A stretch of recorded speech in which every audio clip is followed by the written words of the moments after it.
I turned this boring beige builder-grade wall into the most complimented wall in my house. And I did it for less than the cost of a nice dinner out. No contractor. No drywall dust everywhere. No weekend wasted. Just me one afternoon and under $60. If you have ever stared at a blank wall in your living room, bedroom, or even a rental you cannot paint, this video is going to save you hundreds of dollars and about a week of Pinterest scrolling. Stick around because I'm also going to show you the 3 mistakes that ruin most peel and stick projects. And the one trick that makes panels look like real custom trim instead of something from a dollar store.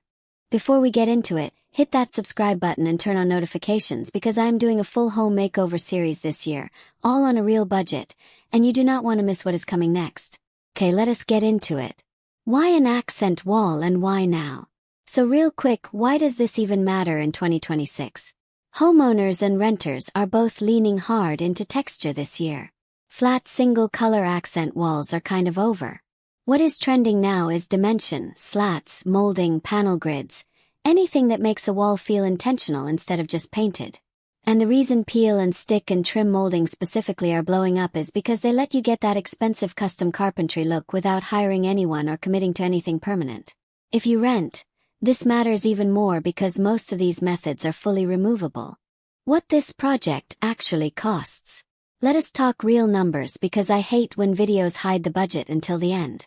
For a standard wall, peel and stick panels typically run anywhere from about $1 to $15 per square foot depending on the material, with basic PVC and foam options on the cheap end and wood veneer or acoustic style panels on the higher end. Trim molding is even more forgiving on price. You can grid out an entire wall with basic MDF trim strips for well under $50 in most cases. For this build I am working with a budget of $30 to $60 total, and I will show you exactly where that money goes so you can copy this on your own wall no matter the size. What do you need before you start? Here is your shopping list. You need your panels or trim strips, painter's tape, a level, a pencil, a tape measure, a utility knife, some liquid nails or panel adhesive as backup even if your panels are peel and stick, and if you are painting the trim, a small roller or brush in your paint color. That is it.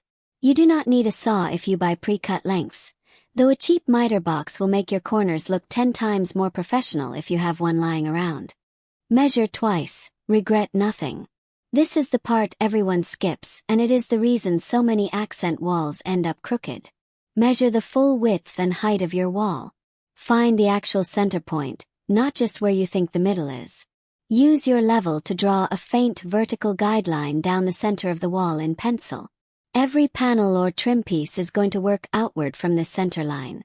Skipping this step is the single biggest reason peel and stick projects look off once you step back and look at the whole wall instead of one panel at a time. Dry fit before you peel anything. Do not peel a single backing yet. Lay your panels or trim pieces against the wall first, still with the backing on, and figure out your spacing. This is where you decide if you want panels edge to edge or if you are doing a grid pattern with trim molding that has gaps painted a contrast color. Step back, take a photo on your phone and look at it from a distance. Your eye catches spacing issues in a photo that you miss standing 3 feet from the wall. This single step will save you from having to rip panels off a wall later, which is a nightmare you do not want. Installation. Panel by panel. Starting from your center line, peel the backing off your first panel and press it firmly against the wall, working from the center outward in small sections, not all at once. Use a flat edge like a credit card or a wallpaper smoother to push out any air bubbles as you go. For trim molding, apply a thin bead of adhesive to the back, press it along your guideline, and hold for about 30 seconds. Painter's tape is your best friend here. Use it to hold trim pieces in place while the adhesive sets so gravity does not win. Work in small sections and keep checking your level every couple of pieces, not just at the start because small shifts compound fast across a whole wall. The mistake that ruins most walls. Here is mistake number 1, rushing the corners. Corners and edges are where cheap panels reveal themselves, so take extra time cutting clean, straight lines with a sharp blade. Not a dull one because a dull blade tears the material instead of slicing it. Mistake number 2 is skipping the adhesive backup. Peel and stick backing alone can fail over time, especially in humid rooms, so a small dab of construction adhesive at the edges gives you insurance without adding real cost. Mistake number 3 is ignoring your wall surface. Peel and stick needs a clean, dry, smooth surface. So wipe your wall down and let it fully dry before you start, or you will get bubbling and lifting within weeks, making it look expensive. If you want that next level custom look, here is the trick nobody tells you.